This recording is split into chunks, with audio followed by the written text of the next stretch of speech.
जी हाँ, तबला एक ऐसा वाद्य जो ताल को जीवन और संगीत को गहराई देता है। और इसी वाद्य के एक महान कलाकार हमारे साथ मौजूद हैं जिन्होंने न केवल भारत बल्कि पूरे विश्व में इस कला की प्रस्तुति करी है और इसका प्रसार किया है।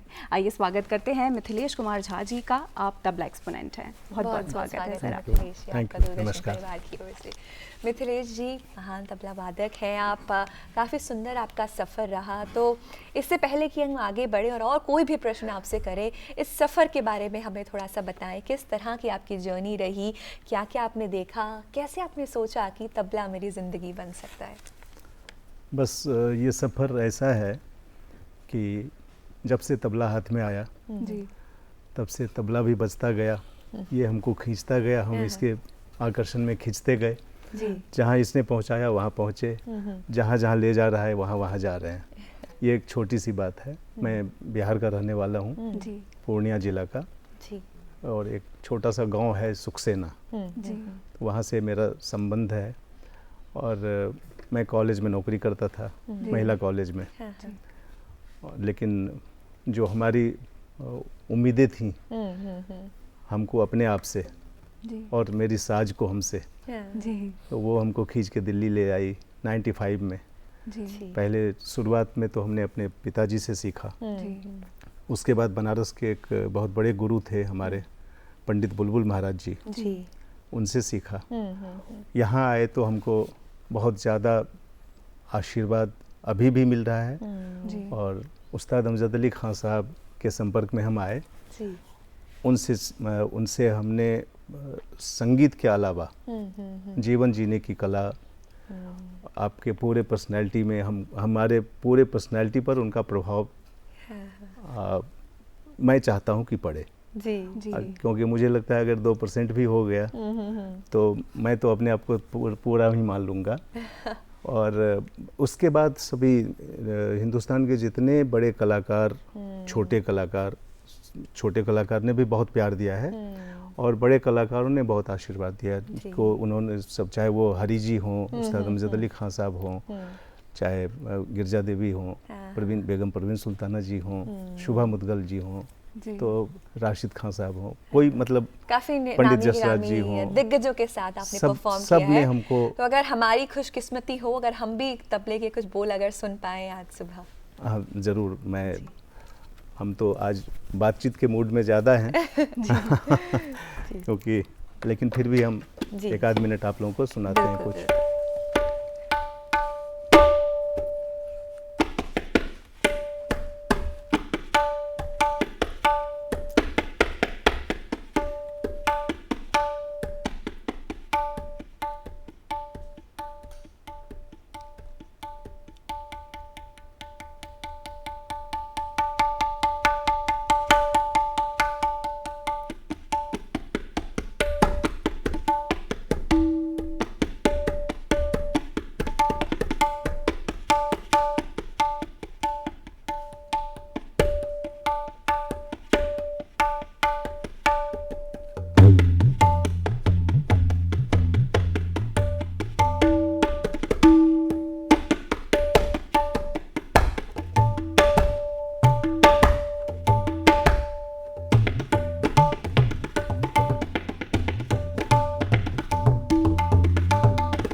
सारा स्टूडियो जगमगा उठा है तबले की थाप बिल्कुल, से। जब ऐसा कुछ सुनते हैं ना तो बिल्कुल नृत्य करने का मन अपने आप ही कर जाता है। बिल्कुल। और अगर पंडित जी मैं तबले की बात करूं तो अगर मैं और सारे वाद्यों की तरफ अगर हम देखेंगे तो उनमें कहीं ना कहीं एक गायन का भी एक उपयोग हमें देखने को मिलता है और वही एक शैली हमें देखने को मिलती है, लेकिन तबले की अपनी एक दुनिया है, ताल अपनी है, तो कैसे भिन्न है सारे वाद्यों से? हाँ, आपको बड़ा इंटरेस्टिंग क्वेश्चन किया आपने जी। मेरे साज में बहुत कुछ है जी। एक चीज़ लैक करता है ये जी। स्वरों की जो विविधता है वो इसमें कम है जी। क्योंकि एक ही स्वर का साज है, किसी एक सुर में मिलाते हैं और उसके बाद ये आपके गुरु पर, आपकी अपनी सोच पर निर्भर करता है कि आप इसके साथ कितना सारा वेरिएशन कर सकते हैं। जी।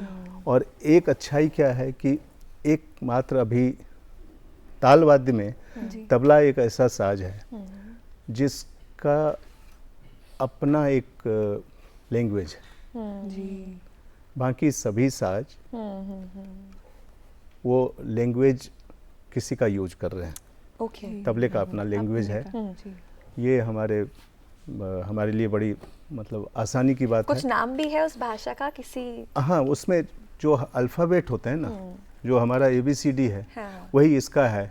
धा, गा, दा, ता, रा, का, टा, ना, घा, ड़ा, ये 10 वर्ण हैं। और इसी से ये जो धा, गा, दा ये है, तो इसी से बनता है जैसे धा, ते, टे, तुन, ना, कत्ता, तिरकिट, धा धा, दिन दिन, नाना, तिट तिट, कत टिकत, तो उससे बोल बनते हैं। जैसे कोई शब्द बनता है फिर वाक्य बनता है। जी। जी। ऐसे ही कोई कंपोजिशन होता है कि धृगृता कत घ दिन नग धित घिन दड़ान धा तू ना कते टे ता धृगृता। तो ये बोल जो है ये लोगों को लगता है कि बड़ा मुश्किल है, लेकिन अगर आपने वर्ण सीखा है तो आपको मुश्किल नहीं होगा। मुझे तो सुन के थोड़ा कठिन लगा। शुरू में लगता है। आप देखिए ये ता, जी। ना, तुन, तेटे, क्या बात है। घे घे, धीर धीर,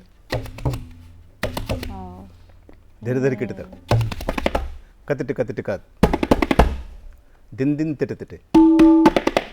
आपको लगेगा कि ये जी। इस साज की भी खूबी है, जो बनाते हैं जी। उनकी भी बड़ी बात है, और जिस गुरु ने जिसको सिखाया है तो आपको लगता है कि जो बोल रहे हैं वो निकल रहा है और वही कानों में, उसी से हम खुद आनंद लेते हैं, फिर उसको आगे प्रेषित करते और हैं। कहते हैं कि ये सब मैथमेटिक्स है, ये कहीं ना कहीं सब मैथ्स से जुड़ा है, तो तबले में मैथ्स कहाँ से आए? हाँ, तबले में मैथ बहुत ज़रूरी है क्योंकि हमारा ताल जो होता है वो सर्कल से बंधा हुआ है। जैसे हमारा 3 ताल है 16 मात्रे का, झपताल है 10 मात्रे का, रूपक है 7 मात्रे का, एक ताल है 12 मात्रे का। ये और उसके विभाग होते हैं, डिवीजन किया हुआ है। 3 ताल 4-4-4-4 में बटा हुआ है, उसके 4 विभाग हैं। झपताल के भी 10 मात्रे होते हैं, उसमें 2-3-2-3 ऐसे बटा हुआ है। आपने हमें तबले के बारे में बताया कि कैसे मैथमेटिक्स इन्वॉल्व है तबले में, लेकिन आपकी मैंने देखा है कई इतनी सारी परफॉर्मेंसेज रही हैं, पार्लियामेंट में यू परफॉर्म, तो क्या वो एक्सपीरियंस रहा है, कैसा आपको लगा वहाँ पे परफॉर्म करके? और बहुत छोटी सी उम्र से ही आपने शुरुआत कर दी, तो कैसा? हाँ, ये ज़रूर एक तो अपने देश के पार्लियामेंट के 60 साल पूरा होने पर वहाँ हमको मौका मिला। उस्ताद अमजद अली खान साहब की वजह से हम वहाँ पहुँच पाए, वही ले गए थे हमको अपने साथ बजाने के लिए। और वहाँ इतने सारे लोगों को जो पूरे इंडिया का कैसे चलेगा वो तय करते हैं, वो सारे मेरे सामने थे। और हमारे कल्चर के लिए भी जो लोग करते हैं वो भी सामने थे। उनके सामने परफॉर्मेंस करना, एक तो ये लोकतंत्र के मंदिर में जाना, यही अपने आप में बड़ी बात थी। और फिर वहाँ किसी भी तरीके से हमको अगर बैठ के बजाने का मौका मिला तो ये तो हम सिर्फ गुरु का आशीर्वाद समझते हैं। और वो मेरे लिए बहुत रोमांचकारी था, पहला अनुभव कि इतने सारे लोगों को, सभी VIPों को एक साथ देखना, उनसे मिलना। तो ये देखिए, ऐसे ही एक्सपीरियंसेस से हम और बेहतर कलाकार बनते हैं, काफ़ी सब सीखते भी हैं। अगर आपके सफ़र की हम पुनः बात करें तो एक विषय होता है जो हम यूजुअली कॉर्पोरेट सेक्टर में देखते हैं कि आप अपना शहर छोड़ के किसी बड़े शहर में आए हैं अपॉर्चुनिटीज़ की तलाश में, काम की तलाश में, नौकरी की तलाश में, लेकिन आप एक अच्छी खासी आपके पास जॉब थी, फिर भी आप अपना शहर छोड़ के, सब कुछ छोड़ के आप दिल्ली शहर आए। यहाँ पे आपने आके अपनी तालीम और आगे बढ़ाई और अभी आपका जर्नी यही चल रही है। तो ये जो पलायन होती है, ये जो लोग शहर छोड़ देते हैं, इसका मुख्य कारण क्या होता है और क्यों ऐसा करते हैं लोग? हाँ, बहुत अच्छा क्वेश्चन किया है आपने। मैं जहाँ तक सोच पाया हूँ कि मुझे भी लगता था, मेरे घर के लोग भी कहते थे कि नौकरी होती नहीं है, कॉलेज की नौकरी कहते हैं, हमारे यहाँ बिहार में कहते हैं कि राजा की नौकरी है। जी। तो राजा की नौकरी छोड़ के और ये दर दर ठोकर खाने को जा रहा है, तो तैयार नहीं थे लोग। लेकिन हमको क्या लगता है कि जब आप कोई भी क्रिएटिव वर्क करते हैं, या हम इससे भी थोड़ा अलग हो जाते हैं, क्रिएटिव वर्क ही नहीं, कोई भी काम करते हैं, आपको लगता है कि आप नौकरी कर रहे हैं, या आपके बॉस को लगता है कि ये हमारे अंडर काम कर रहे हैं, वो समझ नहीं पाते हैं कि इनको थोड़ा फ्रीडम भी देना चाहिए, थोड़ा इनके लिए कुछ प्लेटफॉर्म देना चाहिए, कैसे करेंगे ये। तो वहाँ की जो परिस्थिति होती है ना, वो अगर आपके काम के अनुकूल नहीं है तो आपका मन नहीं लगता है। मन नहीं लगता है तो क्रिएटिविटी आपकी जो होती है वो कहीं ना कहीं से डैमेज होना शुरू होता है, नीचे की तरफ आता है। तो अगर आप सजग हैं तो आप सोचते हैं कि ये सब चलता रहेगा, हम पहले तो इसको छोड़ते हैं। जिस भगवान ने इस दुनिया में भेजा है वो खाना तो दे ही देगा 2 टाइम का, बाकी हमको जिस काम के लिए हम आए हैं, अगर आप सजग हैं तो आपने छोड़ दिया। नहीं तो बहुत आसान था मेरे लिए कि महीने में एक बार पेमेंट कर लेना है और आराम से घर में आके सोना है, खाना है और कॉलेज जाना है। लेकिन वो छोड़ के हम दिल्ली आए और यहाँ हमको सिर्फ यही मिला है कि ऑडियंस का प्यार, यहाँ वो वातावरण, आए दिन कुछ ना कुछ होते रहता है, बड़े कलाकारों का सहयोग। तो कुल मिला के एक ऐसी कम्युनिटी मिली यहाँ पे जहाँ पे आप और बेहतर बन पाए। लेकिन अगर उस दौर की बात करें, जिसे हम चर्चा भी कर रहे थे कि उस समय केवल एकेडमिक्स पे ही ध्यान दिया जाता था बिहार में कि आपको बस पढ़ाई करनी है और फिर नौकरी करनी है, जबकि बिहार में काफ़ी संगीत, नृत्य काफ़ी प्रसिद्ध, वहाँ की कलाएँ काफ़ी प्रसिद्ध रही। लेकिन कैसा क्यों हुआ कि ये ट्रांजिशन कल्चरल में जो हम देखते हैं कि बदलाव की जो पूरा एकेडमिक्स तक ही सीमित होके रह गया? पूरा एकेडमिक एक्चुअली क्या हुआ कि एकेडमिक से लोगों को लगता था कि जॉब अपॉर्चुनिटी है उस और गारंटी है कि मिल जाएगी। जी। और हमारे फील्ड में काम कितना मिलेगा नहीं मिलेगा इसकी कोई गारंटी नहीं थी। अभी और भी काम करने की ज़रूरत है, लेकिन स्थिति पहले से बहुत ज़्यादा बदली है।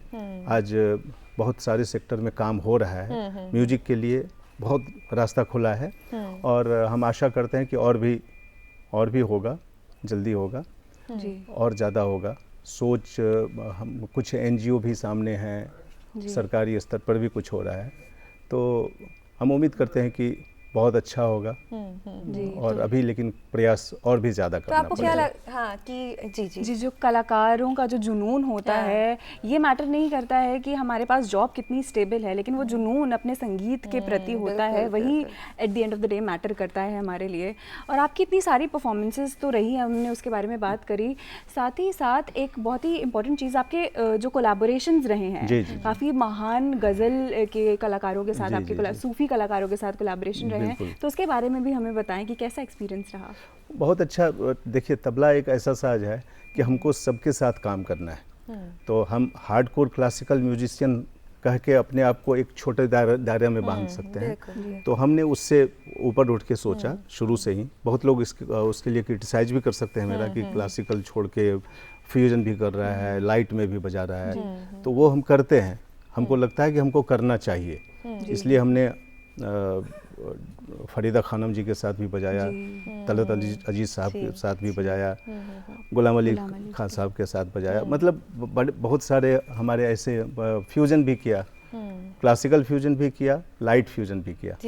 तो बॉलीवुड में भी मैं ये हॉलीवुड के लिए थोड़ा सा बजाया। मतलब हमारा ये है, प्रयोगधर्मी है हम थोड़ा, और बजाने में भी हम बहुत ज़्यादा ऑर्थोडॉक्स होके नहीं। तो लोग क्या पसंद करते हैं आज तक, अभी आज के समय की बात करें तो क्लासिकल तबला सुनना ज़्यादा पसंद करते हैं या ऐसे फ्यूजन्स या जो कॉम्बिनेशंस हैं इसकी ऑडियंस ज़्यादा है? लोगों को ये पसंद है कि जो लोगों को सुकून दे, हाँ जी, हाँ जो अच्छा लगे, क्योंकि सब लोग जानते नहीं हैं, सब्जेक्ट तो नहीं जानते हैं। जी जी तो आप कितना नज़दीक, कितने लोगों से पहुंच पाते हैं, कितने लोगों के पास, और उसी से आपको प्यार मिलता है, वही आपको उत्साह जाते देता है। जाते कुछ 1 मिनट की अंतिम बोल अगर हम कुछ और सुन पाए आपके तबले बिल्कुल से। बिल्कुल।